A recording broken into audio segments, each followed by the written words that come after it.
Amigos do JPTV, estamos iniciando mais um programa da Cruz Vermelha Brasileira, filial em Montenegro. Hoje no nosso programa vamos fazer um bate-papo aí com o Dr. Mário do Canto sobre doenças autoimunes. Dr. Mário, o que são doenças autoimunes? Bom, como a gente já falou em outra oportunidade, as doenças autoimunes são doenças onde as defesas da gente atacam o próprio corpo. Por isso que eu digo é autoimunes, né? A imunidade é as defesas.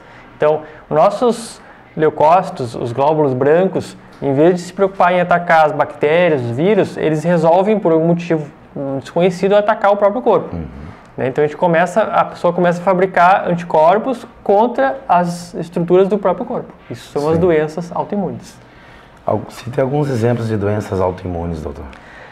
Na verdade, existe um grande número de doenças autoimunes, né? As mais conhecidas, mais clássicas, são as doenças da reumatologia, que a gente tinha falado antes do reumatismo, né? Que é a artrite reumatoide, o lúpus, a gota não é autoimune, mas assim, a esclerodermia, a esclerose sistêmica, a polimialgia reumática, e as vasculites são doenças autoimunes. Mas a gente tem doenças autoimunes em praticamente qualquer órgão do corpo.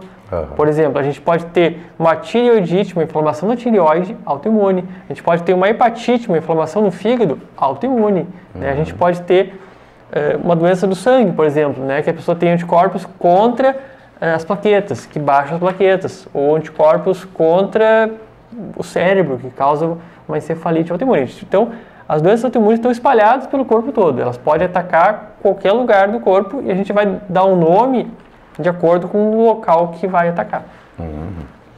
Dr. Mário do Canto, o que é artrite reumatoide? Bom, a artrite reumatoide é uma doença autoimune específica, né?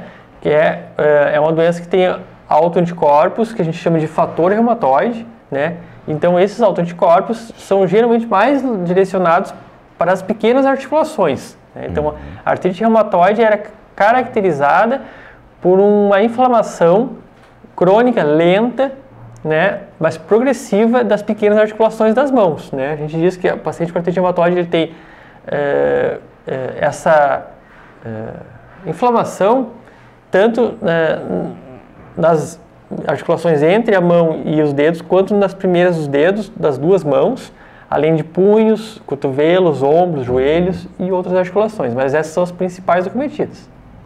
E como a gente deve diagnosticar?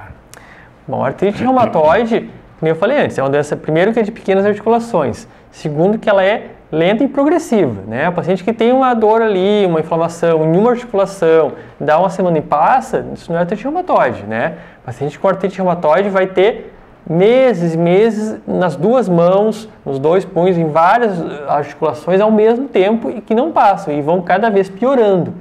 E além desse tipo de comprometimento, vai ter exames de laboratório, então, que vão dar positivo, nem sempre, né? Mas na grande maioria, em torno de 70% a 80%, vão ter o fator reumatoide positivo. Eu fiz o exame e mostrou no meu exame que tem o fator reumatoide positivo. O que significa? Bom, isso é importante, porque muita gente faz o exame por nada, resolve fazer um fator reumatoide e dá positivo e não sente nada. Isso não quer dizer que ela tem artrite reumatoide. Tá? O fator reumatoide é um autoanticorpo, né? Um anticorpo contra as estruturas do corpo. Então, isso nem sempre vai virar uma doença. Né? Então, muitas pessoas têm fator reumatoide positivo e não têm artrite reumatoide. Né? Por exemplo, paciente com hepatite C, hepatite B pode ter fator reumatoide positivo. Né? E pacientes normais também podem. Agora, e o contrário também acontece. Né? Eu tenho pacientes com artrite reumatoide que tem, né, clássica artrite reumatoide, inclusive com erosões nos ossos, todos os sinais da doença e não tem fator reumatoide positivo, negativo. Então, o fator reumatoide é só uma indicação que aquela doença que a pessoa tem ali pode ser provavelmente um fator a mais que seja artrite reumatoide, mas não é, nem todo paciente que tem fator reumatoide vai ter artrite reumatoide e o contrário, nem todo paciente com artrite reumatoide tem que ter o fator reumatoide. Então, estamos encerrando mais um programa e próximo programa vamos falar sobre o que é lúpus eritematoso. Obrigado pela atenção de vocês.